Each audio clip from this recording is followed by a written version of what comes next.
All right, good morning, good afternoon, or good evening. Whenever you hear this message, I pray that you're poised to receive, accept, and to respond to words of wisdom. Ashe.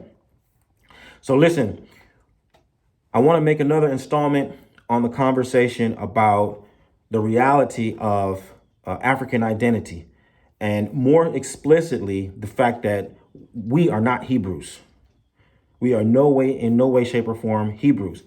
Granted, I will reiterate, I know that there is such a thing as a black Hebrew, an African Hebrew. The most famous example of which was Dr. Ben.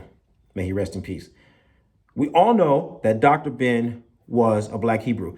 And let me pause real quick because a lot of people don't know. Y'all don't know.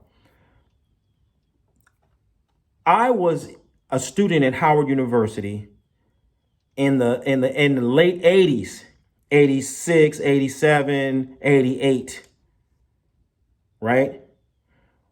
At the height of all this, when most of y'all were probably barely born, right? I used to attend the Nubian Islamic Hebrew meetings and the Nation of Islam meetings. Washington, D.C. at that time, if you don't know, was a hotbed for Afrocentric thinking. This is at the black medallions and the leather medallions and the leather crowns and all of that stuff was hot like fire. X-Clan and all that, it was hot like fire back in that day. And so I delved into the Hebrew studies and the theories of black Egyptians and et cetera, et cetera, et cetera. Right? Way back then. Okay. And it very quickly stopped making sense for me. I didn't have to go and spend 10 years into it. I'd say about 5 or 6 years into it. It stopped making sense. Logically, it didn't. There were lots of severe incongruencies that were irreconcilable for my thinking. Right. But what I did take away from all of those thinking, all that thinking was this is a great antidote to white supremacism. So reading Black Athena, reading The Destruction of Black Civilization, all of Cheikh Diop's work, African Origins of Civilization, on and on and on and on and on. Those things were a great antidote to white supremacism because what they did provide was a solid proof that what the Greeks and later the Romans and then finally the Europeans had done was stolen from North Africa. They had stolen from the Egyptians, right? And so that was super helpful. But when it came to then, projecting that same logic onto the rest of Africa, it stopped making sense. So in other words, I get it and I agree. Yes, Africa is the source of Western civilization. Everything that they built upon was rooted in African spiritual and scientific traditions. We don't have to refute that. But the flip side, where we start now saying that all Africans are from Egypt, it's just not true. It's just not true. All Africans are not Egyptians. Okay. And of course, certain groups of Africa are more popular than others. The Yoruba are the most studied group of Africans on the continent. No one is more studied than the Yorubas. So I think it's natural to a degree that people would also try to associate the Yorubas with that same movement and say that in the same way that this knowledge went into Europe, it also went into West Africa, right? And if you follow the same kind of logic that the Afrocentric scholars had used, then you can easily conclude that that's the case. But when you start to look at the Yoruba themselves, when you start to explore Yoruba history and Yoruba oral tradition itself, when you explore all the variations of Yoruba creation stories, you quickly find that nothing at all points to Egypt. Nothing. Nothing, nothing, nothing. There is no way to associate the Yorubas with the Egyptians. Not linguistically, not in terms of their cosmology, not in terms of their ontology, not in terms of their crafts, the textiles, the pottery, the ironwork, the wood carving, the iconography, the symbolism. I've done all this study, y'all. I've done all this study, and I can tell you with total and absolute certainty, you are never going to assemble through archaeological or anthropological evidence a case for an Egyptian origin of the Yorubas or some kind of a Hebraic connection between the Yorubas and the Jews or whatever we want to call them. None. We're not the same people. But we can, with total certainty, say that Yoruba people were taken from what is now known as Nigeria and landed in Brazil, Cuba, Ecuador, Trinidad, Haiti, Dominican Republic, United States. You can say that. There is irrefutable evidence, DNA evidence, linguistic evidence, material evidence that draw the connection between we and them. Right? You got firsthand accounts of people who say, I was born here and they brought me here. My mother was from here and she told me about it and I went back there. These are irrefutable facts. Okay? And so part of the reason why I'm saying this is because as I engage in the conversation, I am being treated to the extent of our Bible psychosis. Shout out to the brother Shaka Amose, who I think coined the phrase biblical psychosis. Biblical psychosis is responsible for a vast spectrum of inaccuracy when it comes to African Americans trying to define our identity. Biblical psychosis is responsible for a vast spectrum of inaccuracy when it comes to African Americans trying to validate our identity as Hebrews or as anything other than Africans. What do I mean? You got brothers out here saying that the United States is Egypt, for example. Right now, there are brothers who are online and boldly asserting that the United States of America is Egypt of the Bible.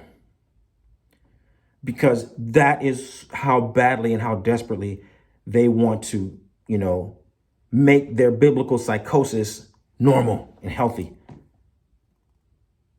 We're the Hebrews, so this has to be Egypt. The Hebrews were in bondage for 400 years in Egypt, and we've been in bondage 400 years here. So this is actually Egypt.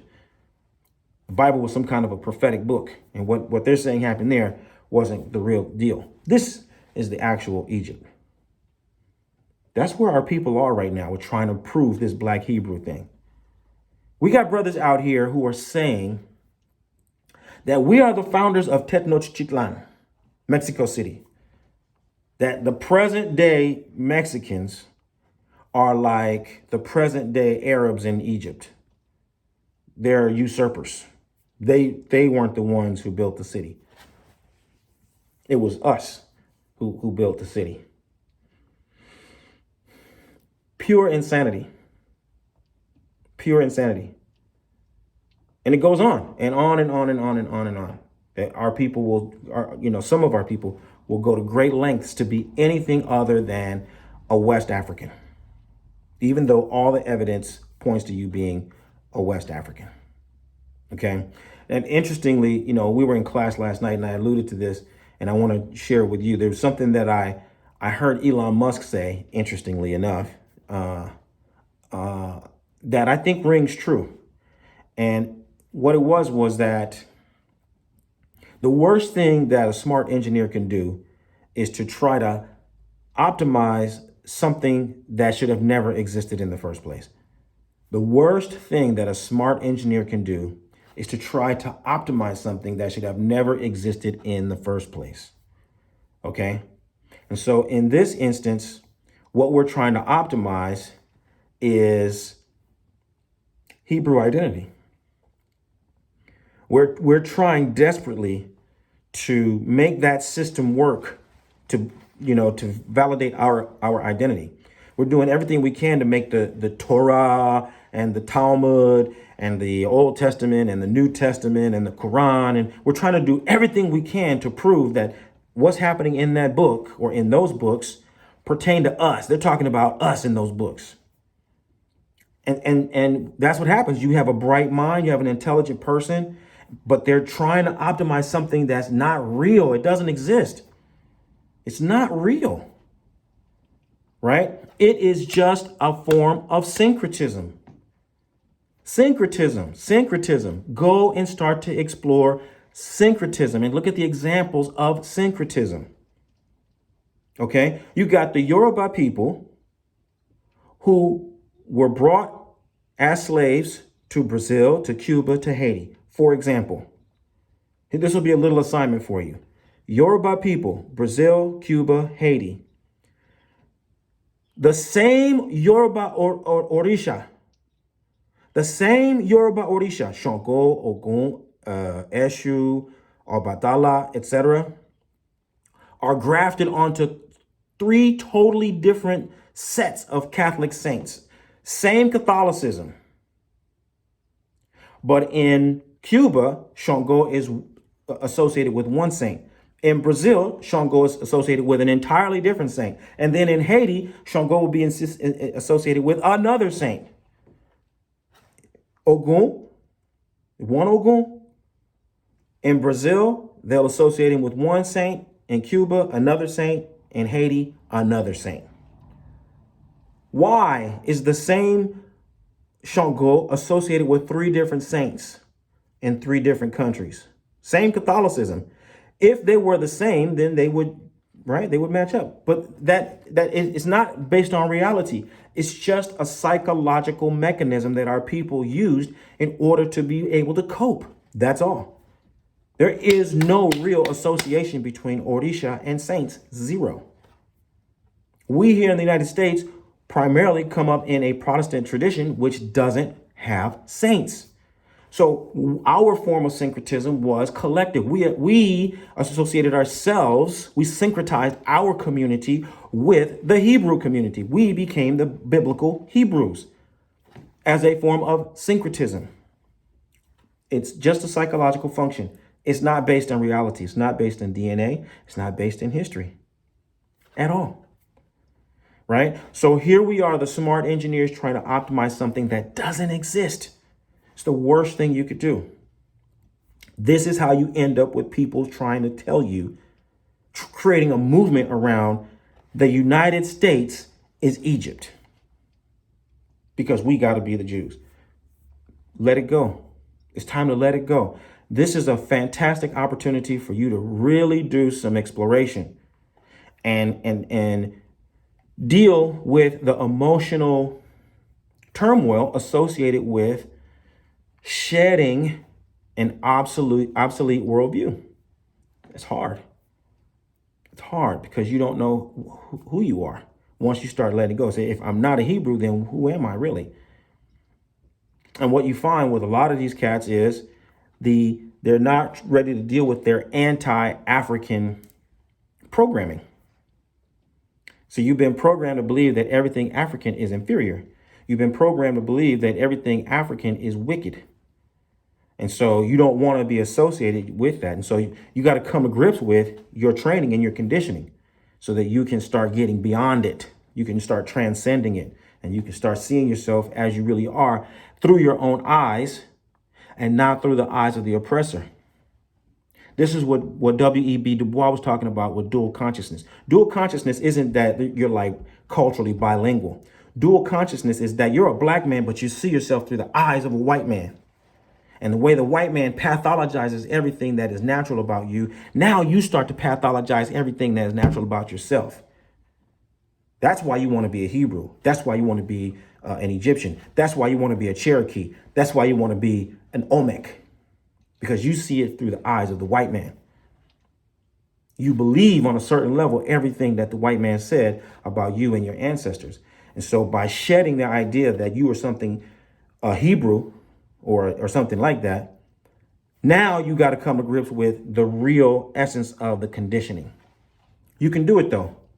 You can do it. You really can do it. It has been done over and over and over again, right? And so